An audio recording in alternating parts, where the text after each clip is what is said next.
Bem-vindo a mais um Escola Bíblica, é um prazer enorme estar na sua companhia. Como tem sido habitual nas últimas aulas, temos connosco o pastor Rui Bastos mais uma vez. Bem-vindo, pastor. Obrigado, Daniel.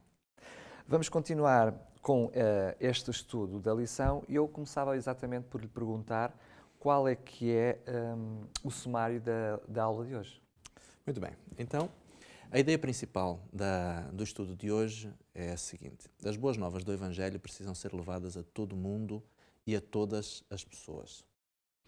Esta noção do Evangelho a todo o mundo e a todas as pessoas, encontramos-la num versículo bíblico que vamos partilhar com aqueles que nos ouvem, que nos veem, que diz o seguinte. Este texto encontra-se, portanto, no livro de Mateus, e vamos ler no capítulo 24, o versículo 14, e depois no capítulo 28, o versículo 19, e passo então a ler, diz assim: E este Evangelho do Reino será pregado no mundo inteiro, em testemunho de todas as nações, então virá o fim.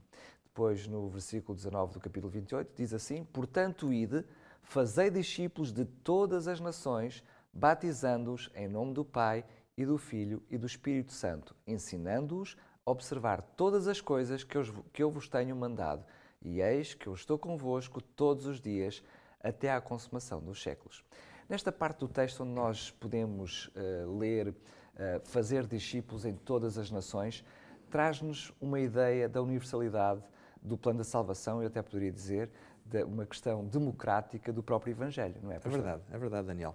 Na realidade, quando nós observamos o que Jesus veio fazer há cerca de 2000 anos atrás à Terra, no plano da redenção da humanidade, isto inclui todas as pessoas, em todos os tempos e em toda a superfície do planeta.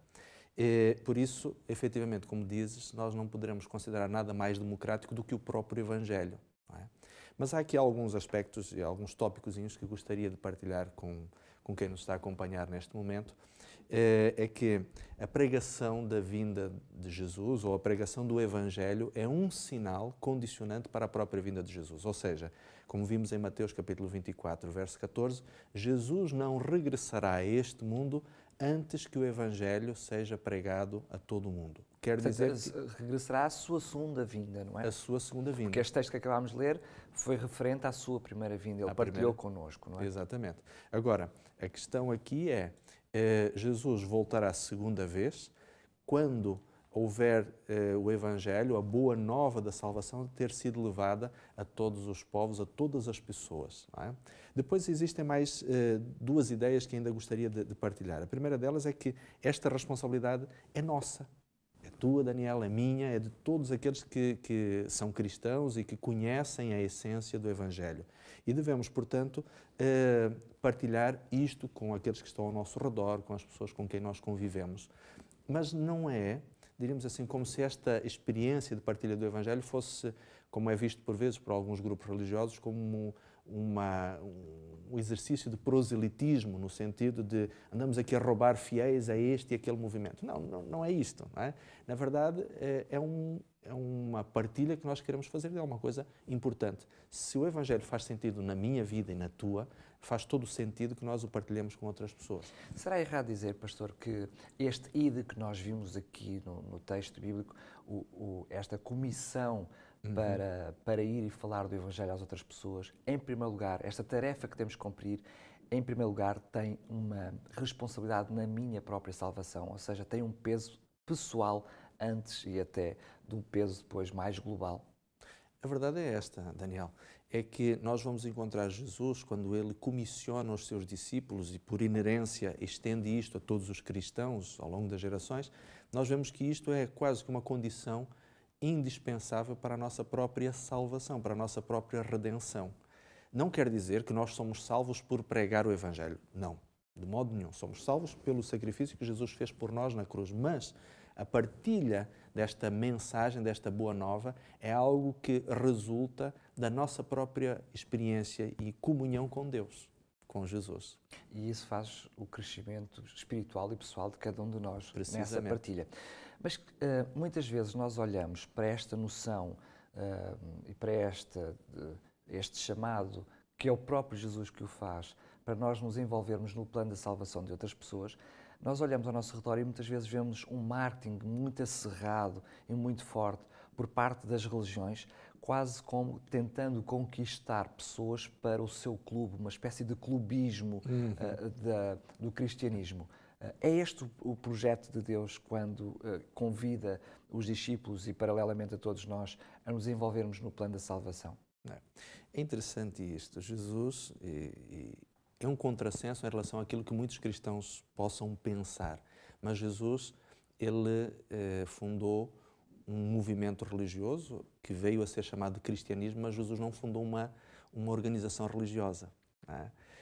Portanto, não é a placa da igreja que que aqueles que nos ouvem ou que nos acompanham têm que vai determinar a nossa salvação. Não é?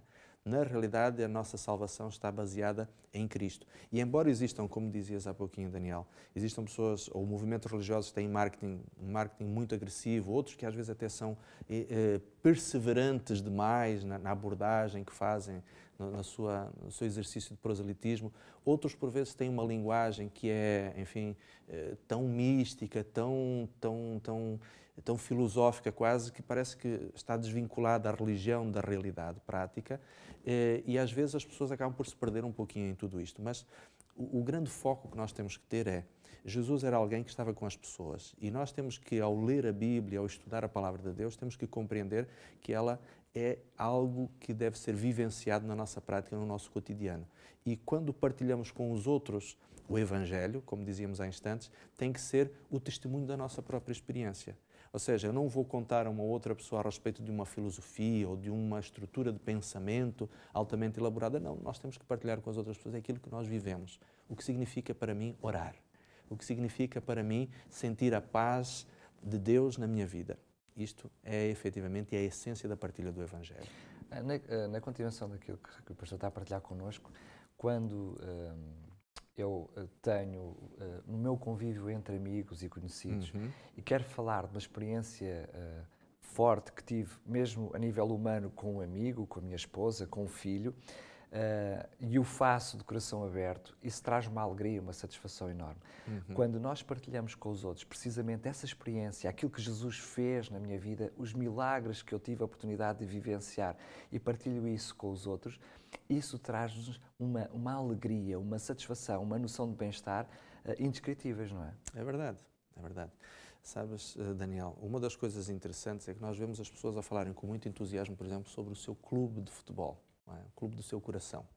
Mas vemos, por outro lado, às vezes os cristãos a terem até vergonha, por vezes, de fazê-lo partilhando os seus ideais religiosos. E isto aqui de alguma forma, serve-nos como uma referência. Ou seja, acabamos por falar entusiasticamente daquilo que nos enche o coração. Então, isto leva-nos talvez a um outro aspecto que pode ser até triste e um tanto patético, que é, somos religiosos, mas talvez não vivamos com a mesma paixão a vida religiosa ou a essência do Evangelho, como talvez por vezes possamos viver o nosso clubismo futebolístico. Não é?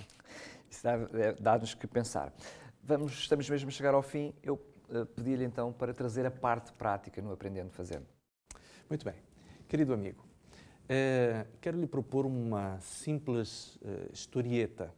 Imagine um meteorologista que em determinado momento sabe que se está a formar e se aproxima uma grande tempestade.